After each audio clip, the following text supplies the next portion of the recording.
Hello, everyone, and welcome to another episode of the In Full Bloom Book Club. Here we utilize the transformative power of storytelling to explore perspectives and to cultivate empathy, compassion, and connection. So, our topic and question for the season is collective grief/trauma. And the questions for exploration is, how does trauma shape us? What consequences of collective trauma are we facing today? And how can we support one another in navigating collective grief?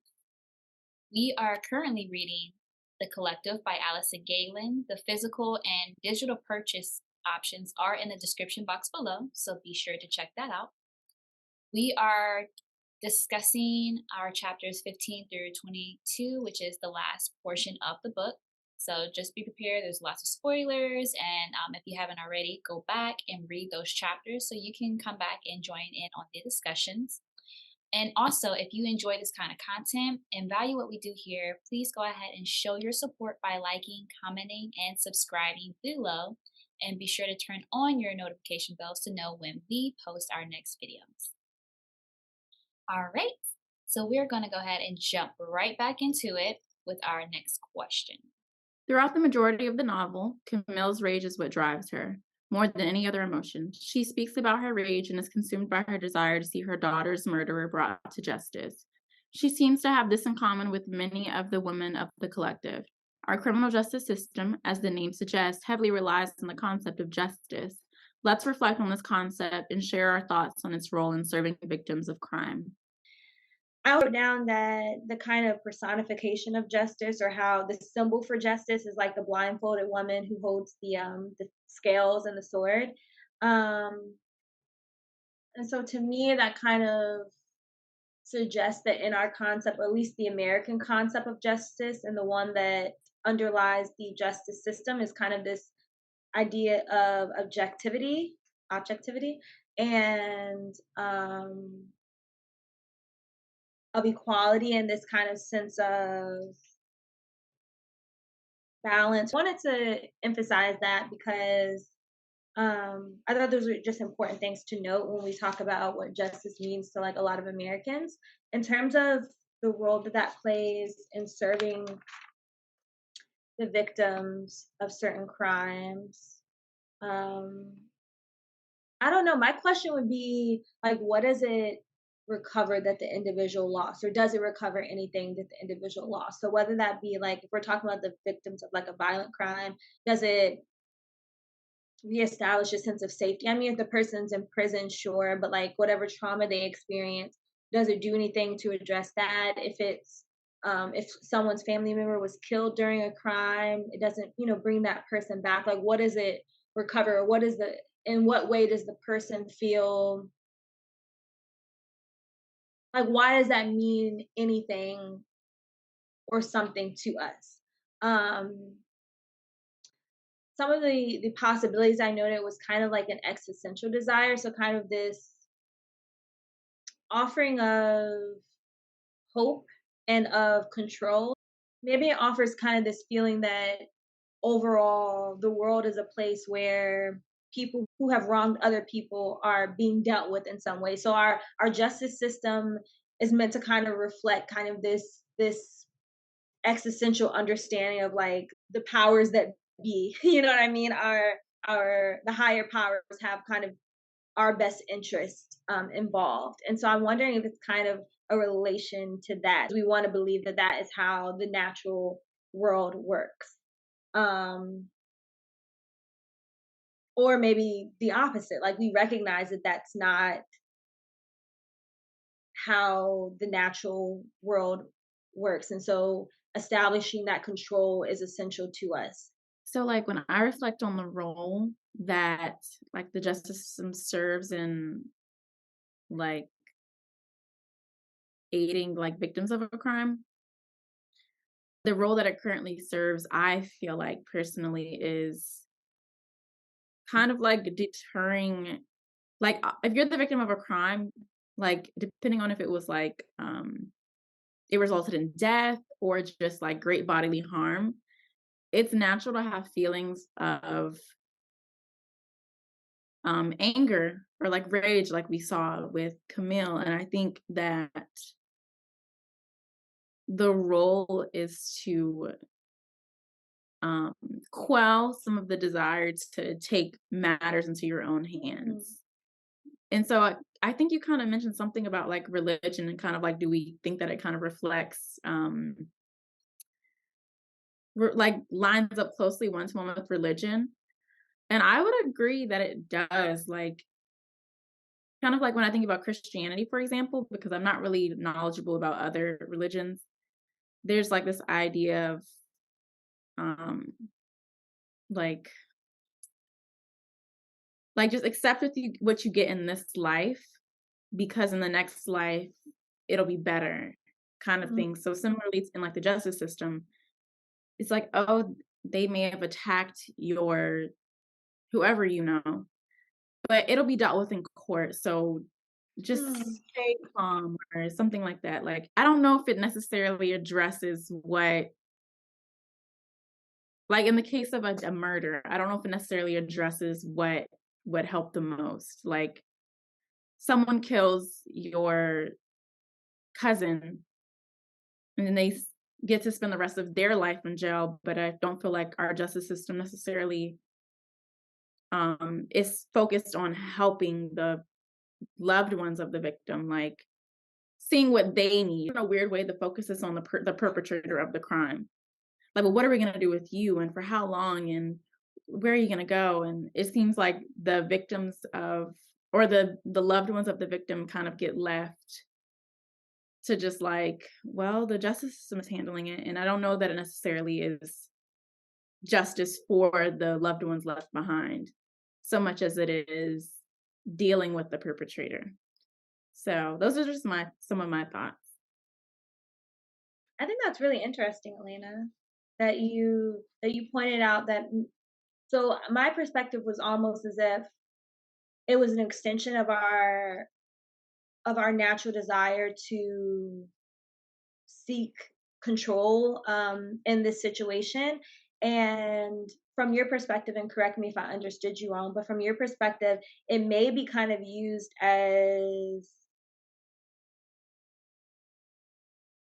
the system kind of trying to control and I don't mean that with a negative connotation, but try to like control the population and even the victim in this situation by saying like, hey, we recognize that this natural rage is within you, and rather than kind of have anarchy and like vigilante type of behavior where everyone's, Yeah. eye for an eye and you're trying to solve your own issues, which was likely, before kind of law and order, I imagine, is how things were dealt with. We're going to handle that for you. So almost a deterrent for people taking things into their own hands. I think that's really No, interesting. that's exactly what I was saying. Yeah. I agree with both of you. I think it can be a matter of both. And referring back to the symbolism here you mentioned with the symbol of justice, it's balancing the scales. And ultimately, I feel like our justice system tries to offer that sense of control of one act and trying to balancing it out by providing that consequence to that act, basically, to avoid, again, people taking matters into their own hands, but then also just our belief in cause and effect, and like we do something, everything has a consequence. I feel like we all inherently have that somewhat instilled within us. Um, so yeah, I agree with both of you. All right, so we're about to move on to our last question, but before we do so, we just would like to send a quick reminder to our lovely tribe that if you are enjoying this content and would like to see more and to further support our channel, please go ahead and like this video, comment if you have anything to share, contribute to our discussion here, and do subscribe to our channel to see more content like this. Cool. So our final question for this episode, and to wrap up our conversation about this book. On page 222, Camille reflects on the role Luke played in keeping her from ending her life. In your own life, how have your relationships aided in your healing journey through grief or trauma? And obviously, everyone, speak to things that you feel comfortable speaking with at any point of time. Anyone feels like they need to step out or stop speaking, that is encouraged. Like, take care of yourself first. No one feels particularly compelled to jump in. I just don't want to like monopolize the time. I have to sit on this one a little longer.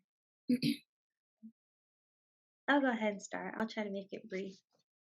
Um, so as I've mentioned before, probably plenty of times throughout both seasons of the Info Bloom Book Club series, I think people are our greatest resource. For my personal spirituality, I think like we're meant to kind of experience this life together. I think we're a bright spot in each other's lives, and I think we're very important to each other, all to one another's existence.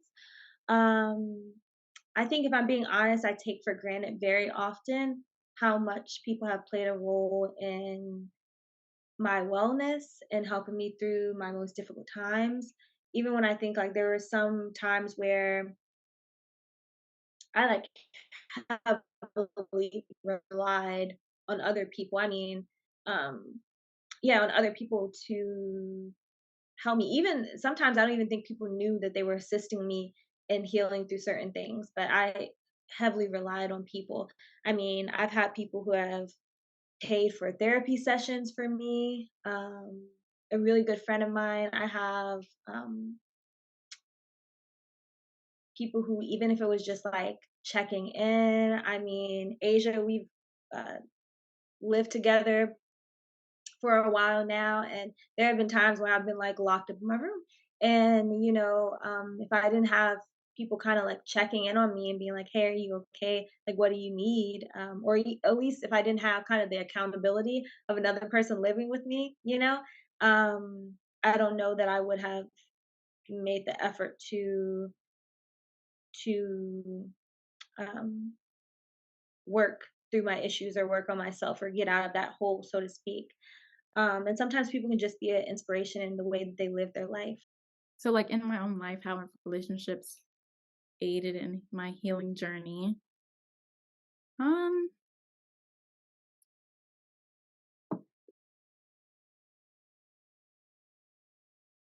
I don't know. It's hard to say. I don't think I really like sat and like grappled with the full depth of like the impact certain relationships can have on like helping you grow as a person. But I'm leaning towards kind of like what you were saying, Tia, like people helping you, they don't even know that they have such a great impact. I think in my case, like if I look back on it, I may not have realized myself how impactful someone was. Mhm. Like, I don't know, I haven't really like thought about the way certain relationships have helped me, but I know that like I've interacted with certain people and I would say they left me like a better person or like a better communicator than I was prior. But that's definitely something that I might need to like reflect on more. I appreciate your honesty there, Lena. Yeah, I agree with you, Lena. I think it's something I haven't really sat with long enough to pinpoint exactly um, how those I have relationships with contribute to like my healing journey.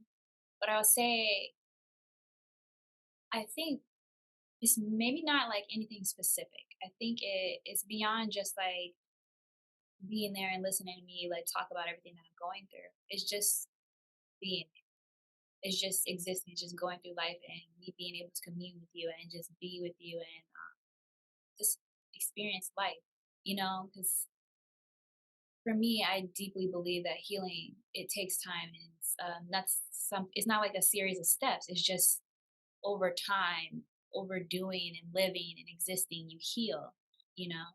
You can do things to kind of support that, but ultimately the healing will always just take place within you at its time. And that's the only thing I really genuinely believe helps you or gets you through.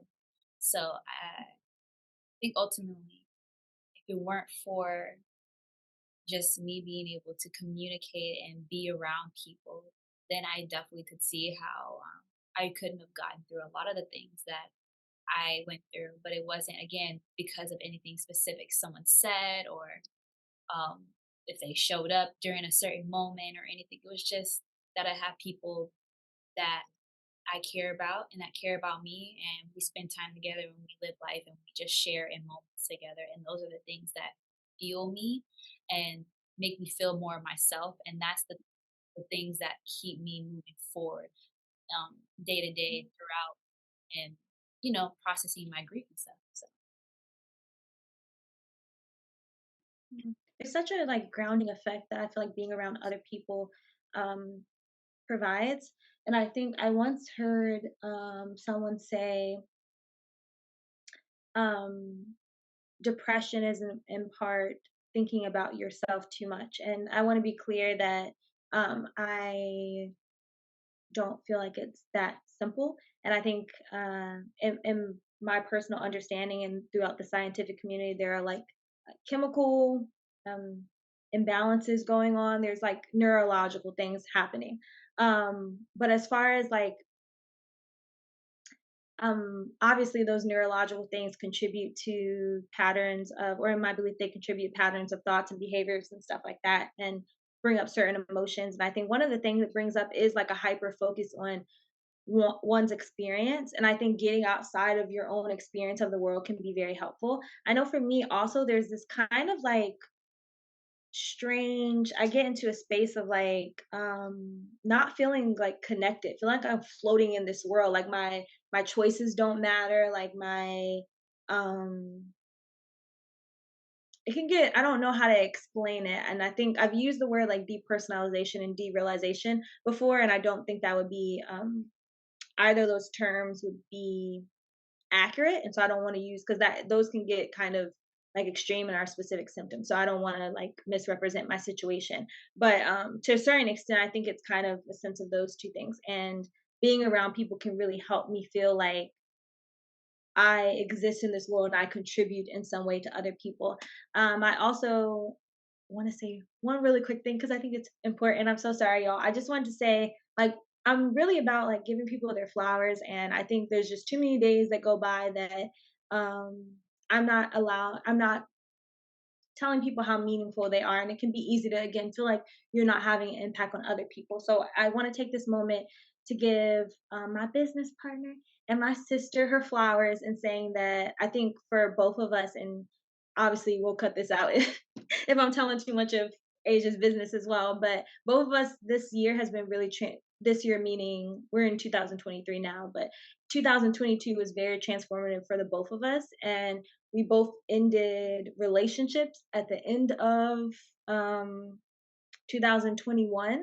And so I think I know for me, like I don't have a large like social support circle. And so I think really having her be willing to make space for me was really important. And Asia's one of those people who um, does a lot of listening and reflecting back emotions, a lot of space allowing, whereas people a lot of times want to give advice. There's a humility in the way that she helps people work through their emotions. You know what I mean? It's very much about them. And I think just like her making that space like meant everything. And as humans, I think we're evolved to be able to recognize when things are wrong as a way of survival. And so it's so easy to think about the ways people aren't showing up for you. But I want to take this moment to say, like, Asia, you have done an incredible job at showing up for me. And I'm sure I can speak to a lot of your other relationships. And I want to let you know that I love you dearly and appreciate you. all right, tribe. Well, that's all we have for this episode, and that's all we have for this book. I can only speak for myself, but I can almost assume that we all can agree. Like, this was such a great book. It was crippling, and there was twists and turns that frustrated you, and it made you like laugh. It was just such a great book, and we're so grateful that we had the opportunity to read this.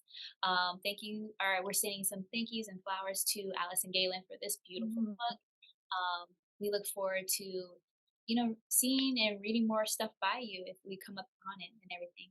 But thank you so much, Tribe, for joining us for this lovely episode. Please go ahead and stick around for more information about the charities that we will be supporting this season. Um, please go ahead and join us for the next episode. It will be our introduction to our second book of the season, Riding the Lightning, A Year in the Life of a New York City Paramedic. Such an amazing book. I'm so excited to be starting that soon. And of course, please go ahead and like, comment, share, and subscribe to our channel. Please let us know your thoughts and things about this episode. Of course, there's always room for you here. Journey well, everyone. Hey Tribe, before you go, we wanted to chat with you about how you can help your fellow humans navigate collective grief and trauma. This season, each host has chosen a charity to share with you all. The charities we've selected have missions that address collective grief or trauma in some way. Our hope is that you'll find a charity whose mission aligns with your hopes for humanity. You can check the description box for links to our fundraising pages. We encourage you all to explore the websites for information about each organization's impact and ensure you're making an informed decision when giving. InfoBloom Media has no affiliation with any of these charities or crowdfunding platforms. Thank you all for your consideration. Journey well.